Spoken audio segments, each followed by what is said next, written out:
Hi, welcome to a very special edition of the Me Talking About Beer show. And today I'm just going to talk about all the beers I have in my cellar, which is actually just a nice looking cabinet. And you can't even see all of them here. And this is all just the single bottles. A lot of these I have doubles, even up to quadruples of. First, I guess I'll talk about some of the local breweries whom this year I was part of their barrel societies or friends of the barrel clubs, where you give them a whole bunch of money and they give you glasses and stuff and have special parties for you, but also give you special barrel aged beers. And the ones you're looking at mostly right here now are from Mystic Breweries in Chelsea, Massachusetts, kind of northwestish of Boston, in an area that's still kind of industrial, not much happening there until just now, I guess, in the general Chelsea, Everett, Revere area. There are some breweries popping up. And the first release they did this year was their Fleur Sauvage, which is one of my favorite beers. It was very, very good. It's when they first decided to make it, they were like, oh, we're going to use all 12 of these different Brettanomyces strains. And I'm a self-proclaimed Brett head. I think that should be a new term. And then when they released it, they're like, oh, psych. Apparently, scientists just found out that this one strain of Brett, I think it was called Brett brislensis Trois, is actually a Saccharomyces strain that just behaves a lot like Brettanomyces. So it just says, an ale barrel fermented and aged with a horde of Brettanomyces yeasts. And that was actually the batch one of this. And I had a taste there, loved it, and then drank my other bottles stupidly. Should have aged them. But then the next one they released was this beer, Flor Ventus, which is one of the closest things to a New England lambic style. Except they did use Sen Valley cultures from Belgium, but they culture them themselves, and then they put this beer to age in oak for 30 months, and then they put it in bottles and let it age in bottles for 1 year. And I only tried this on tap, still got my 2 bottles of this. I'm going to wait on this, but this was a very, very good, kind of soft lambic-like beer. It wasn't super funky or super sour, but that was perfectly good, and it can definitely age forever. But I think maybe just because I like Brettanomyces so much, the Fleur Sauvage I like more. There's a little bit of tartness, but just so much tropical fruit and farm and mushroom and hay. And it's still going to be hard for me to age this one a little bit longer. And then here's a special one. When they changed their design, which is now done by Louis, I can't remember his last name, but this guy who I used to work with at a liquor store, he's doing a much more modern design, and this is their still ale that's fermented with lots of different yeasts: Belgian, English, French, American, I don't know, maybe even more, and then finished with sherry floor yeast. It's originally called Entropy, which is this one, this year's bottle, but they also gave me a bottle of De Cacao, which is their version of Entropy, aged on cacao nibs, and I'm pretty excited to try this one. And then another really unique thing that Mystic does is, this is Vinland 4 right here, from their Vinland series, where they capture local wild yeasts and culture them so they can use them to ferment a beer well. And with this one, they just took yeast off of, that was just naturally occurring on local barley grain, and fermented this beer with this. And also, from what they told me, I believe it was oak aged. And this one was another one that's a little bit like a lambic, but not sour, and seems like it had a kind of a musty Brettanomyces quality to it. But they used some wild yeast that I don't think was Brettanomyces in particular. I'd love to ask the brewmaster there about the exact qualities of it. But in the earlier Vinland series, they used yeast they got off of local fruit. And those ones had a distinct fruity note. Well, this one is more, it's just grainy, Brettanomyces-y a little bit. And also is their de Varenne, which is a saison, which they kind of do mainly saisons. A saison they age in oak with some house sour and funky cultures. And then here's just their entropy, the still ale. And I think that's all the ones I've got this year from Mystic. So let's move on over to Night Shift and their Barrel Society I was a part of. And the last one I got just recently was Kahlo. This year all of the beers are named after artists. And this one was interesting. It's a strong fermented, 100% Brett fermented ale with blackberries, aged in oak barrels that was pretty funky and bready, not too blackberry-y, only a slight pinkish hue in the color, kind of pink amber, that was really good. And this one, I think if you aged it more, it would just you get less and less fruit and more Brettanomyces, so it might be good to try one now and save it again. And then Rubens is their Belgian dark, aged with cherries, cacao nibs, and coffees, and that one's pretty sweet. But it's a kind of a crowd pleaser beer. It's not my favorite style, but I could definitely enjoy it. I had it, but it's very, very much a dessert beer, but not a overly sweet, cloying dessert beer. And then, oh, there's another Kahlo.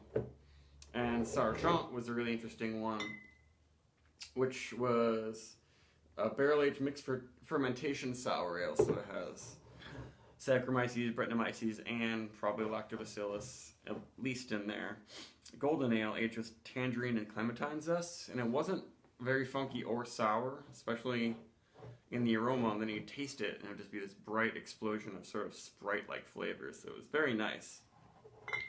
And before that, they actually released their double mash imperial stout aged in bourbon barrels Caravaggio over the summer. That was pretty good, and I liked how it wasn't too boozy. It's 8.5%, so that it was not too hot and just nice and luxurious, sort of sweet, chocolatey coffee flavors. The bourbon was pretty strong, but I could even enjoy it in the summertime. Then over here we have Picasso, which I stupidly didn't save my other 3 bottles. I only have 1 bottle left, but this is a really good blend of sour beers.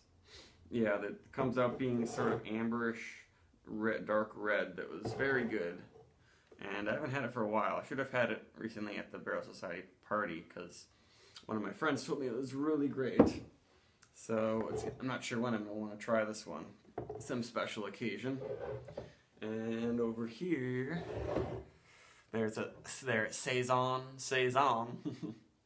and that one is brewed with local honey and aged with Brett and in Sauvignon barrels, which is a kind of a rare thing. To say one specific wine barrel, usually I've seen Chardonnay or maybe Cabernet Sauvignon, but not often Sauvignon Blanc. And this one's 10% or 10.5%. It's pretty up there, but not too hot. And then we've got Hogarth, which is actually a really nice strong ale aged in half brandy and bourbon barrels, or apple brandy barrels and bourbon barrels. It seemed like last time I had it, it was getting a little bit of a kind of a Brett character, but it might just be the special fruitiness and barrel character and the apple brandy that was coming out. It's a little bit of a farmy but juicy fruity tropical quality, so I'm not sure.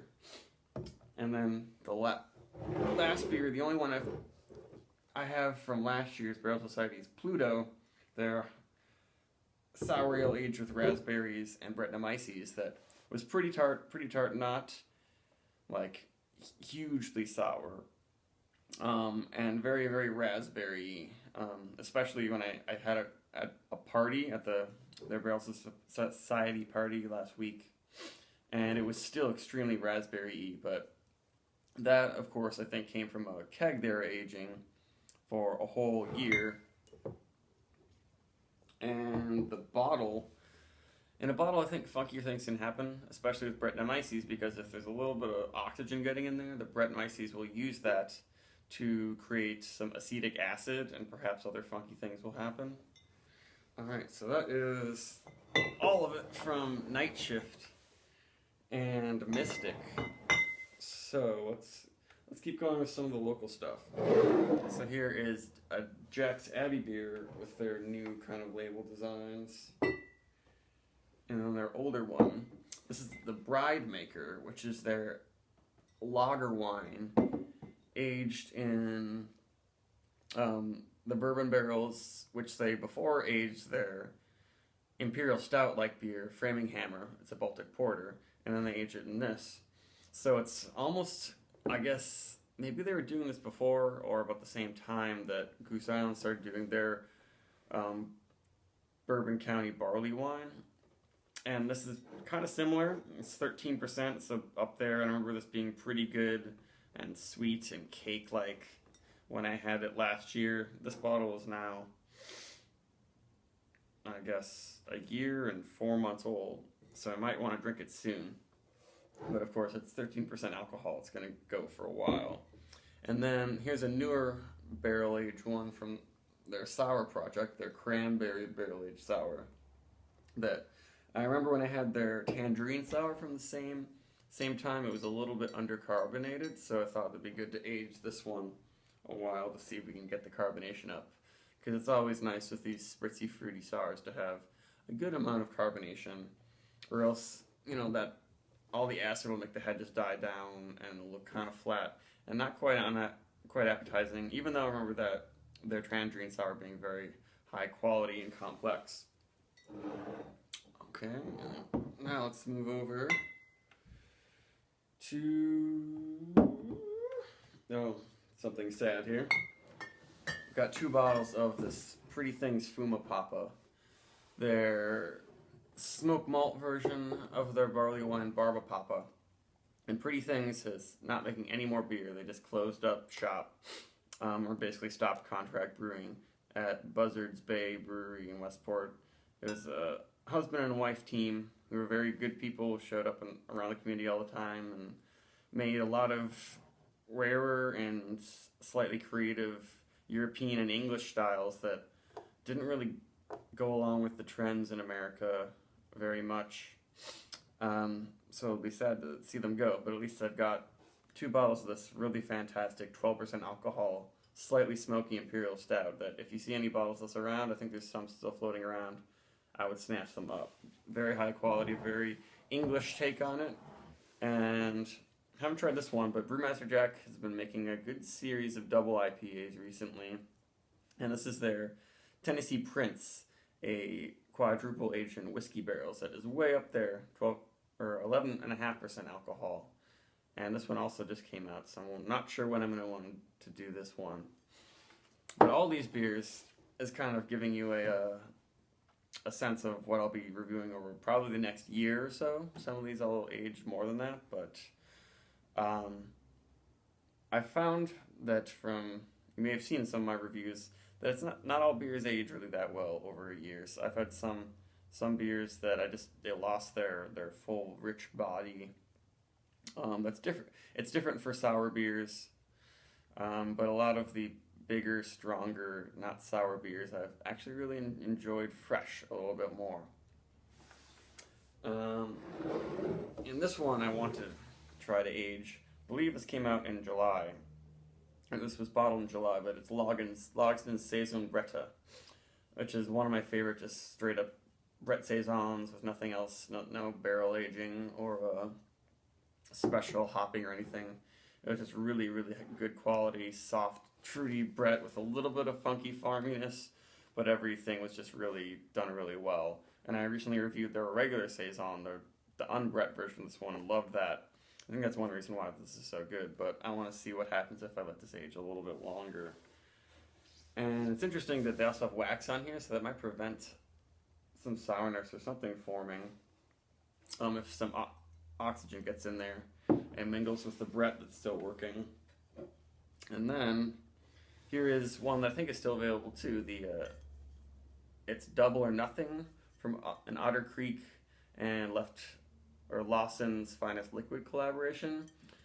That's sweet maple barley wine aged on maple wood, and I've had some strong mapley sweet beers recently that I've enjoyed quite a bit, so I thought I would snag this one. I'm not sure if it's super great. Anything that has Lawson's on it usually gets good reviews, but I'm interested to see how good it is because Otter Creek has kind of only been doing hoppy beers lately. Even their oatmeal stout was packed with American hops in a way that I did not enjoy very much. But I have a feeling this one will not be like that. And one that also might be available in some places and is somewhat underrated and forgotten beer is this North Coast Old Stock Ale. This is one from 2014, so I believe it's almost 2 years old. And they actually have one of the best, or this is like the best ageable beer that I've had, I think. I actually had one bottle of this from the year 2000, and it still had good carbonation. Like the oxidation seemed low, and it was just very, very good. It was a similar alcohol. This is way up there, 11.8, which helps it to stay good. But I think somehow something they do with this one just makes it last pretty long because there's plenty of sweetness to keep getting fermented, but they firmly hop it, but with English hops. And I think that's one kind of thing that makes the old ale stand out, old stock or old ale style stand out from barley wines, is that the English barley wines tend to be really sweet, not too much bitterness and a hoppy qualities. The American ones are maybe really sweet, but also have huge hop presence and bitterness. And the old ales, I think, are a little bit in between and makes them just work better for aging a little bit because the hops can help preserve the beer inside and prevent weird things from happening. And now, I guess I forgot this local one. This is, to my knowledge, still the only true American-made Bière de Brut, a Belgian golden strong ale that is made in the champenoise method, the method they used to make champagne, where they let it sit on its side and like right after they brewed it, so all the yeast will fall to the neck, and then they freeze the neck and take the yeast out, so that you have this naturally fermented, bubbling champagne like ale, but there will be no yeast. This one I've aged for a year or so. I don't know. I assume you can age this for a while, but I should probably drink it soon. I just want a special occasion for this really special champagne beer that was brewed by just one guy who unfortunately moved to Denmark to work in a rural farmhouse brewery where you can do really cool stuff there too. Eventually maybe this will be made again. Unlike the Pretty Things beer, I think it's never going to come back, probably. The thing I've noticed with this, since it's been aged, is that there's a little bit of yeast that's coming out now, but I think that's just going to happen because you can't completely filter and get all the yeast out of anything. And something that's as big and strong and still had some sweetness to it, I remember, when I first had this beer. There's something in there for the yeast to eat, so it can keep multiplying, but I think this would be probably really good now that the yeast has eaten a little bit of the sugars, and it might get even a little bit more carbonated. So I'm definitely really excited to try that one.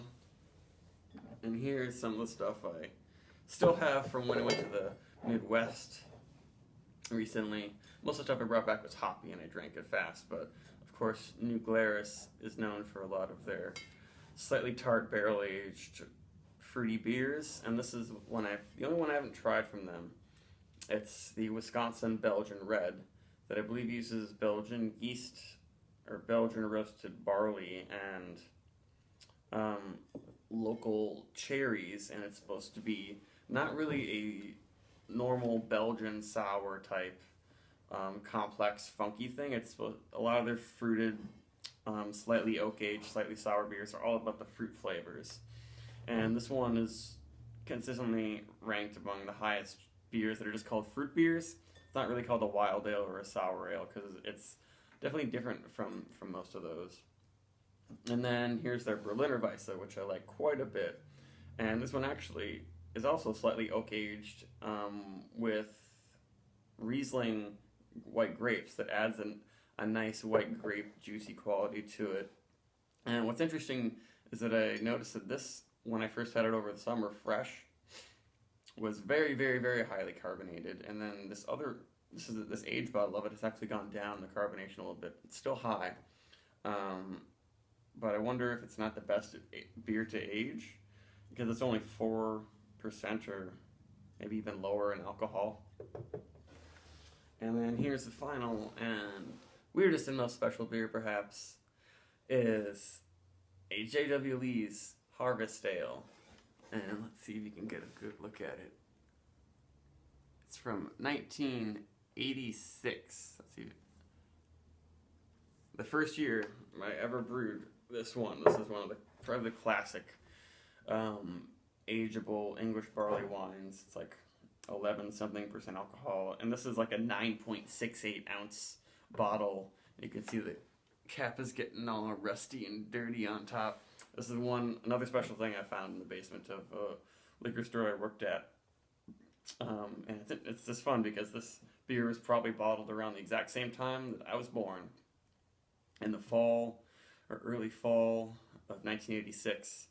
And I was lucky enough to actually find 2 bottles of these down there in the basement. And this one had this label rubber banded to it, and the other one had no label, but it was the same weird bottle shape with the rusty cap. So I actually opened that one and tried it with a bunch of people.